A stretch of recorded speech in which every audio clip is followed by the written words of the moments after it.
ku bantu babashije gutega amatwi podcast zabanje, n'ubundi dukomeje kubashimira wenda kubw'uwo mwete mwagizeho kumva kubwo bugingo bwanyu kugira ngo mwigirire umumaro. Ariko tugeze ku ndunduro y'iki gice twari twihaye ku murongo twari turi kurebaho twobservinga ngo tukuremo ubutunzi burimo. Ariko hari ikintu cya nyuma twari twavuzeho nacyo kiri muri uyu murongo, dukeneye nacyo gufata amakuru yacyo kugira ngo Imana nibishima ikitwigishirizamo cyangwa ninabishima ahubwo ikizurisha abantu. Twabonye uburyo umujinya w'Imana uri ku bantu bose, tubona yuko abantu bazarimbuka, tubona ko Imana ariyo yafashe ya mbere mu kudukiza, tubona ko inzira yakoresha ari imwe rukumbi ari Yesu Kristo ariyo duherutse gukoreraho. Noneho turi kwibaza tuti hasabwa iki? Mwene muntu asabwa iki? Urakoze cyane. Reka twongere dusubiremo uyu murongo. Yego. Yohana 3:16. Kuko Imana yakunze abari mu isi cyane, yego, byatumye itanga umwana wayo w'ikinege kugira ngo umwizera wese atarimbuka ahubwo ahabwe ubugingo buhoraho. Mu by'ukuri dukomeje kureba nyine ubutunzi buri muri uyu murongo, utwereka ubutumwa bwiza n'inkuru y'agakiza nyine mu mwuzuro. Yego. Twatangiye tureba turi kwibaza ese iyo umuntu avuga ngo narakijijwe nyine abavuze iki? Twabonye ko muri uyu murongo twereka icyo dukizwa, yuko ari ukurimbuka kwiteka.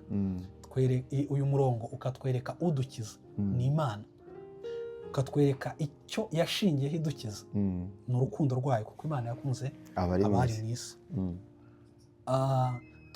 Duheruka kureba inzira Imana yakoresheje idukiza, yuko ni Kristo, kandi Kristo wenyine n'umurimo yakoze ku musaraba. Kubera ko niho honyine huzuruye ukuri n'urukundo by'Imana ihoraho. Amen. Uyu munsi rero tugiye kureba noneho bisaba iki noneho kugira ngo umuntu akizwe. Ngo ibintu byose twavuze byari biri kwereka umuntu nyine icyo Imana yakoze. Noneho tugiye kureba bisaba iki kugira ngo noneho umunyabyaha cyangwa se umuntu akizwe. N'ubundi turagisanga muri uyu murongo. Yego. Havuze ngo kugira ngo umwizera wese atarimbuka ahubwo ahabwe ubugingo buhoraho. Yego. Dushatse twanabijyanisha n'iki kintu kivuga ngo ese noneho wakijijwe n'iki yakira mu gakiza. Yego. Tubirebere nabyo rwose twabirebera rimwe kugira ngo tuze kubireba twungukirwe. Kugira ngo umwizera wese, ni ngo icyo Imana isaba umunyabyaha yego ni ukwizera gusa. Kwizera gusa? Yego. Noneho ikintu gitangaje ugendeye muri context y'iki gice, yego, iri jambo riri shocked cyane kuri Nikodemo, kubera ko Nikodemo yari umufarisayo. Abafarisayo bibwiraga ko guhabwa gukiranuka kw'Imana, gukizwa, kwinjira mu bwami bw'Imana biri buze kubasaba kumvira amategeko y'Imana, yego, kwiyiriza, gukora ibindi bintu bitandukanye. None Kristo ari guhagarara akamubwira ngo Nikodemo, icyo usabwa ni ukwizera. Icyo ni kimwe. Kuri Nikodemo nyine cyari ikintu nyine gikanganye. Ariko nta nubwo yamubwiye ngo ni ukwizera, yamubwiye ngo uwizera wese. Iri jambo rivuga ngo wese ni uko abayuda bari bazi neza yuko agakiza ari akabo. Bari bazi ko Mesiya nibo yaziye. Yego. Bari bazi ko niba ari no kubwiriza, ni ukubwiriza abayuda gusa. Ibintu tubibona nko mu gitabo cy'ibyakozwe n'intumwa, aho marayika yasangaga Petero kugira ngo amukuremo ikintu cyo kumva ko n'abanyamahanga nabo agakiza kabagenewe. Byasabye inzozi, byasabye nyine ko habaho ibintu bikomeye cyane. Iki kintu cyari ikintu nyine giteye ubwoba kuri Nikodemo, cyo kumucisha bugufi kandi kumubwira ngo ntabwo usabwa kumvira amategeko y'Imana kuko already wavutse utayashoboye. Ntabwo bigusaba gusenga no kugerageza gukora ibintu runaka. Biri shocking kabisa. Ahubwo aramubwira ngo icyo usabwa ni ukwizera, kandi si nawe gusa, ahubwo uwizera wese. Whoever. Yego. Umuntu wese ubasha kwizera niwe ukizwa. Ku bayuda ndabyumva uburyo iki kintu umufarisayo byari bikomeye, kuko urumva Yesu Kristo akoze iyi nteruro, ariko nta nazanyemo Mose, ntazanyemo Aburahamu, ntazanyemo za ntwari zabo bajyaga birata bumva ko bari mu muyoboro umwe w'agakiza. Ahubwo aravuze ngo simwe gusa, ahubwo uwizera wese. Udafite Aburahamu mu mujyi we wo kuvuka, nawe niyizera arahabwa ubugingo buhoraho. urumva niyo ngo iki kintu cyerekana ko uyu wese ni ukwerekana nyine yaba umuyuda yaba n'umunyamahanga umuntu wese uri buze kwizera adashidikanya yuko icyo Kristo yakoze ku musaraba nicyo cyonyine cyabasha kumukiza ka kaga ko kurimbuka ku iteka ryose uwo muntu rwose arakira. Yego, iki kintu rero nyine ni ikintu gikomeye cyane. Ikindi kintu hano twarebamo ni uko iyo kandi havuze kwizera gusa haba havuzwe ngo ni ugutakariza icyizere ibindi bintu byose watekerezaga ko byagukiza. Yego, ngo kuba Kristo yarabwiye Nikodemu ngo uwizera wese kwizera gusa yaranamubwiye ngo ikindi kintu cyose watekerezaga ko cyagukiza ukwiye kugishyira ku ruhande ugahindukirira uyu Kristo wenyine.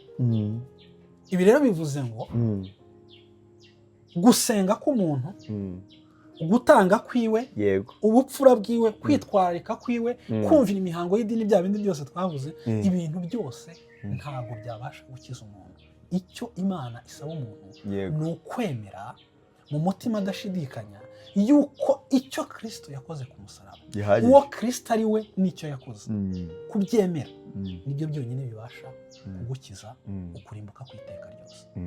Urebye nk'Abaefeso igice cya 2 umurongo wa 8 kugeza ku wa 9 uyu murongo ndawukunda cyane nawo ni umurongo abantu bazi ariko ujye werekana yuko nyine icyo umuntu asabwa ni ukwizera gusa. Mvuga ukuntu havuga Abaefeso igice cya 2 umurongo wa 8 n'uwa 9 haravuga ngo mwakijijwe n'ubuntu kubwo kwizera. Yego, ntibyavuye kuri mwe ahubwo ni impano y'Imana, ntibyavuye no ku mirimo kugira ngo hatagira umuntu wirarira, kuko turi abo yaremye ituremeye imirimo myiza muri Kristo Yesu Imana yiteguye kera kugira ngo tuyigendere. Aravuga ngo mwakijijwe n'ubuntu kubwo kwizera. Umva ikintu yongeyeho icya mbere avuga ahantu bitava ngo ntibyavuye ku mirimo. Bishatse ngo igihe cyose umuntu ari gutekereza gukizwa kandi gukira ukurimbuka ku iteka ryose hari ibintu akwiye gukuramo imirimo ye. Yego, sibyo akwiye gukuramo ikintu cyitwa imirimo ye. Even no muri Tito ntarava kuri iki kintu Tito 3:5 yaravuze ngo iradukiza itabitewe n'imirimo yo gukiranuka twakoze. Bishatse kuvuga ngo imirimo yo gukiranuka iyo yarakozwe ni ya mirimo myiza twavuze. Yego, ariko ngo Imana ijya kudukiza ntabwo ari kubera ko twabonye ko ari ubushwambagara buzuye ibizinga. Yaravuga ngo mwakijwe n'ubuntu kubwo kwizera ntibyavuye kuri mwe. Sibyo?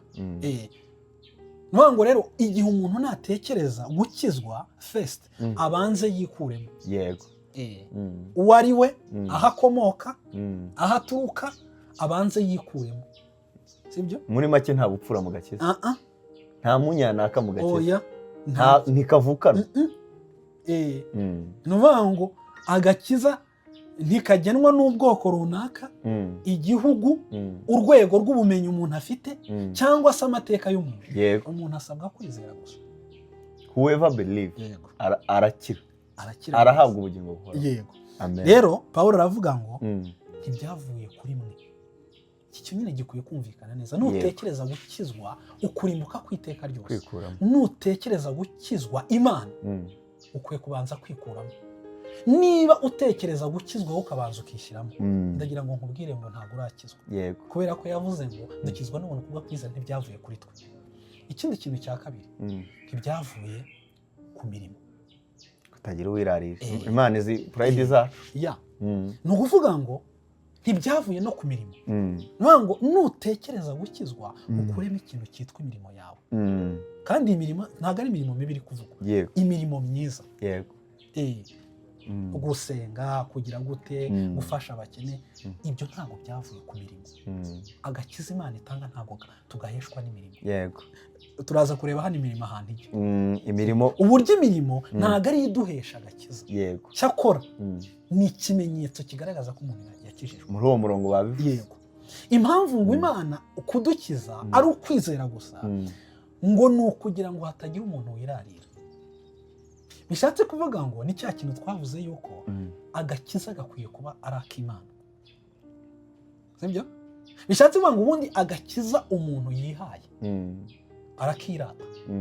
yakigoma nka kubera ko kavuye kuri njye kavuye no mu byo nkora mu gatuza kanjye mu mbaraga zanjye ariko aravuga ngo ibyo byose agakiza ntabwo kava kuri ku muntu no ku byo akora ngo intego ngo ni ukugira ngo hatagira uwirare ni ukuvuga ngo Imana yagennye agakiza k'umuntu kugira ngo muri ako gakiza icyubahiro kigarukire. Yego, uwirata yirata Imana nk'uko twabisomeka. Yego, uwirata yirate Imana. Yego, twakomeza. Niyo mpamvu rero hano bahise berekana yuko noneho ngo kuko turabo yaremye ituremeye imirimo myiza muri Kristo Yesu.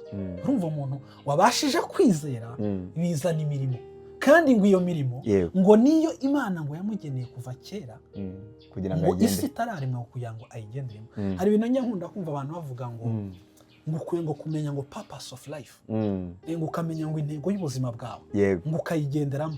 Utaramenya ngo intego y'ubuzima bwawe, ndagira ngo nkubwire ngo niba utaraba muri Kristo, niba utarizera uyu mukiza umwe rukumbi, ndagira ngo nkubwire ngo ikintu cyose waba ukora ukita intego y'ubuzima uri hanze y'intego y'ubuzima Imana yakuremeye, kubera ko ngo turabo yaremye ituremeye imirimo myiza muri Kristo Yesu. Muvandimwe, niba ureba uyu murongo, mbere twavuze yuko bitewe n'uko twandujwe n'icyaha ntabwo twabasha gukora imirimo myiza, ariko noneho hano hari kwerekana yuko umuntu wizeye Kristo ngo nuko atangira kugendera noneho mu mirimo myiza. Ni ukuvuga ngo umuntu atangira gukora umurimo Imana yita mwiza iyo ari muri Kristo Yesu.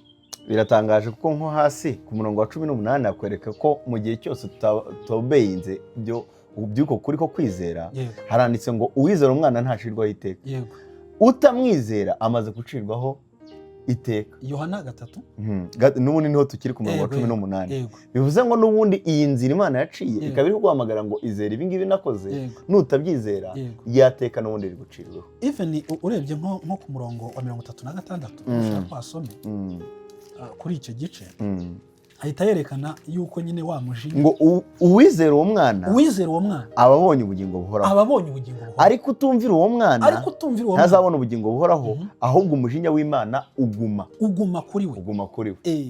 Ubundi tumaze kuvuga yuko Imana ikisaba umuntu no kwizera gusa, bidashingiye kuri we, bidashingiye no ku mirimo ye, kugira ngo icyubahiro kibe cy'Imana, duhita tureba noneho inyungu umuntu yakirira mu gakiza. Yego, kuko naho babivuze hano havuze ngo kugira ngo umwizera wese atarimbuka ahubwo ahabwe ubugingo buhoraho.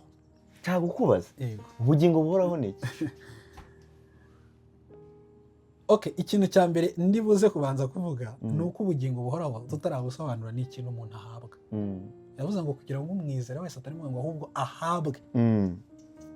Hari igihe usanga abantu ngo bari gukorera mu iherezo ryiza, ngo bari gushaka ngo ubugingo buhoraho. Ubugingo buhoraho ntabwo ari ikintu umuntu akorera, ahubwo hano bari kutwereka ngo ni ikintu ahabwa, ni ikintu uhabwa, kandi uku kugihabwa ni impano y'Imana. Ahabwa ubugingo buhoraho. Bivuga ngo ubugingo buhoraho ni ikinyuranyo cya gihano cyo kurimbuka ku iteka ryose, kugira ngo umwizera wese atarimbuka, uwo muntu utarimbuka, ahubwo hari ikintu ahabwa mu gakiza, ngo ni ubugingo buhoraho. Amen. Abaroma igice cya 6 umurongo wa 23, umurongo twarawifashije cyane. Paulo yaravuze ngo ibihembo by'ibyaha ni iki? Ni urupfu. Ariko ajya kuvuga aravuga ngo impano y'Imana ni ubugingo buhoraho muri Kristo, muri Yesu Kristo mwami wacu. Ni impano. Ni ukuvuga ngo ubugingo buhoraho ntabwo ari ikintu umuntu akorera, ahubwo ni ikintu ahabwa kubwo kwizera Kristo. Ubugingo buhoraho rero ni iki? Reka nkoreshe n'ubundi butumwa bwiza bwanditswe na Yohana. Yego. Ni igice cya 17, nushaka wahadusomera.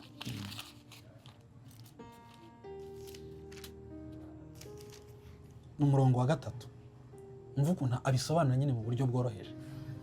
Ngo ubu ni bwo bugingo buhoraho ko bakumenya ko ari wowe Mana y'ukuri yonyine, bakamenya n'uwo watumye ari we Yesu Kristo. Urabona ko ari kwerekana ko ubugingo buhoraho ngo bufatanye no kumenya.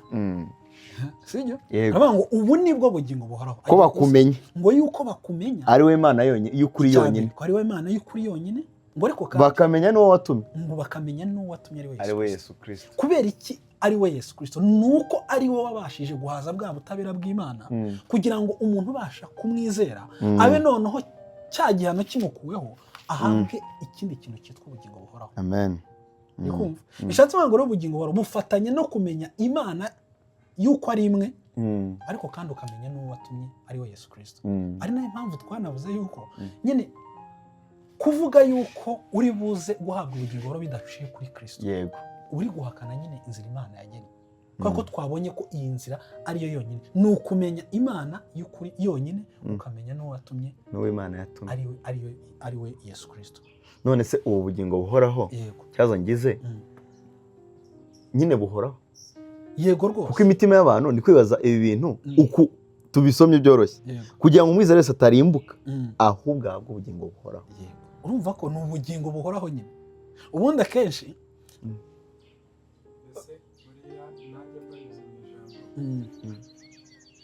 ni ubugingo buhoraho, ni ubuzima tubaho mu buzima bwacu bwa buri munsi, nyine buzabaho igihe cyose, cyangwa ubugingo buhoraho hari ikindi kintu busobanuye. Yego.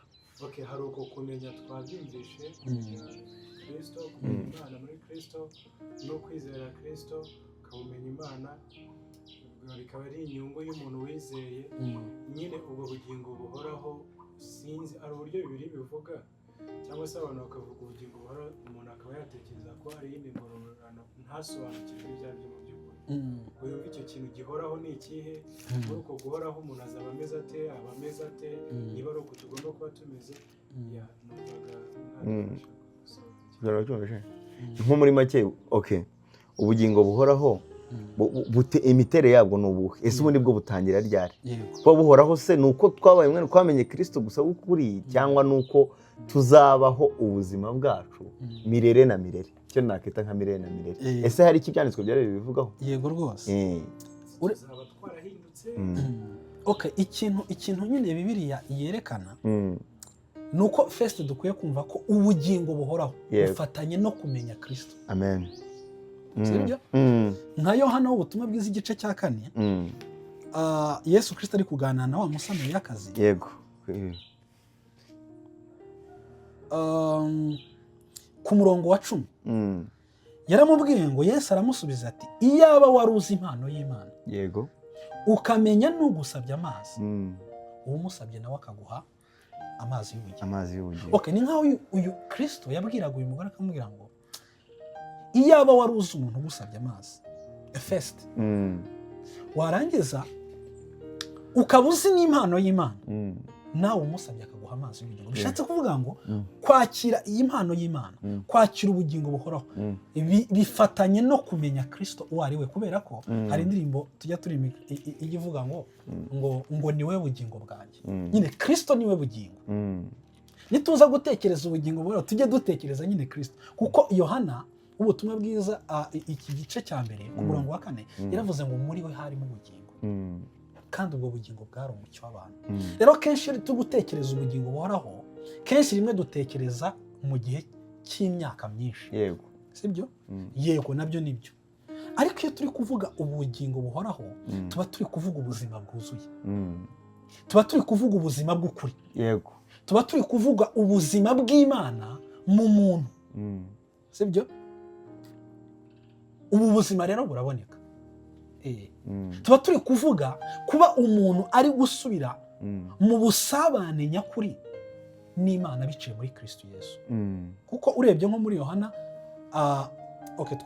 twari twahabonye, urebye muri Yohana wa mbere ni igice cya 5 umurongo wa 11 kuza ku murongo wa 12, haravuga ngo kandi uko guhamya ni nuko, kandi uko guhamya nuko, nuko Imana yaduhaye ubugingo buhoraho, kandi ubwo bugingo buhoraho bubonerwa mu mwana wayo. Ufite uwo mwana ni ufite ubugingo, nawe udafite uwo mwana nta bugingo afite.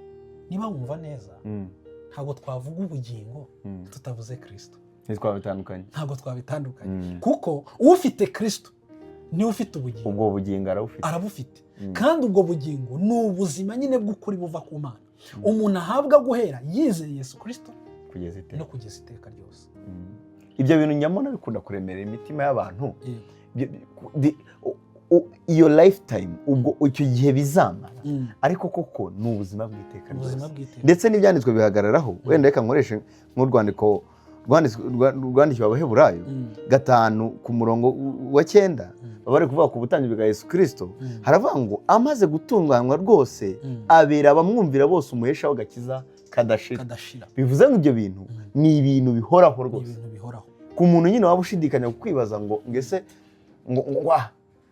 ujya ubibona nk'abantu rwose, umuntu akavuga ati ndakijijwe ariko nawe simbizi neza, byatakara cyangwa byagira gute. Oya, Kristo yabereye abantu bamwumvira wese umuhesha w'agakiza kadashira rwose. Ni ukuvuga ngo ubu bugingo nyine buhoraho ni ikinyuranyo cyo kurimbuka ku iteka ryose. Niyo mpamvu Yesu abwira Nikodemo, yaramubwiye ngo kugira ngo umwizera wese atarimbuka, ahubwo ni ukuvuga ngo cya gihano cyo kurimbuka kiba kimukuweho, akaba ahawe ubugingo buhoraho. Niyo mpamvu mu gitabo cy'Abaroma igice cya 8 umurongo wa 1 Pawulo yavuze ngo nuko none abari muri Kristo Yesu nta teka bagiciriweho, nta gihano kikibariho, nta kurimbuka ku iteka ryose kukibariho. Kubera iki? Nuko icyo gihano nicyo Kristo yahamwe mu cyimbo cyawe. Bityo rero umwizeye ahabwa indi mpano yitwa ubugingo buhoraho, akaba atakirimbutse. Rero ufite uwo mwana niwe ufite ubugingo. Ariko ngo umuntu utizera Kristo, ngo umujinya w'Imana kuri 36 twasomye uguma kuri, nivuze ngo ntiwari umuriho, ahubwo ngo umugumaho. Yego, bivuga ngo cya gihano kiba kikimuriho, kubera ko gikurwaho no kwizera Kristo gusa, yuko ari we wagifashe mu cyimbo cyawe. Yego, rero icyo duhamagarira umuntu wese, cyangwa se icyo iri jambo rihamagarira umuntu wese, ntabwo uri gusaba ngo kora gutya. Yego, nyine nicyo nyine ubutumwa bwiza nyine bubera bwiza. Ntabwo bubwira umuntu ngo kora gutya uhabwe ubugingo buhoraho, ahubwo burakubwira ngo dore icyo Imana yakoze muri Kristo Yesu, cyemere n'umutima wawe, ube utakirimbutse, ahubwo uhabwe ubugingo buhoraho. Ahari nyine ushobora kuba waramaze igihe kinini cyane nyine uri gukorera ubugingo buhoraho, uri gukorera wibaza gute ngo ni gute najya mu ijuru, ni gute nazabana n'Imana. Ariko ubutumwa bwiza nyine burakuruhura, bukakubwira ngo nyine ntabwo usabwa gukora, Kristo yarakoze, ahubwo Kristo yarakoze, emera ibyo yakoze. Kubyemera rero ukabyemeresha umutima wawe, urakizwa. Yego, ni wowe witwa ukijijwe.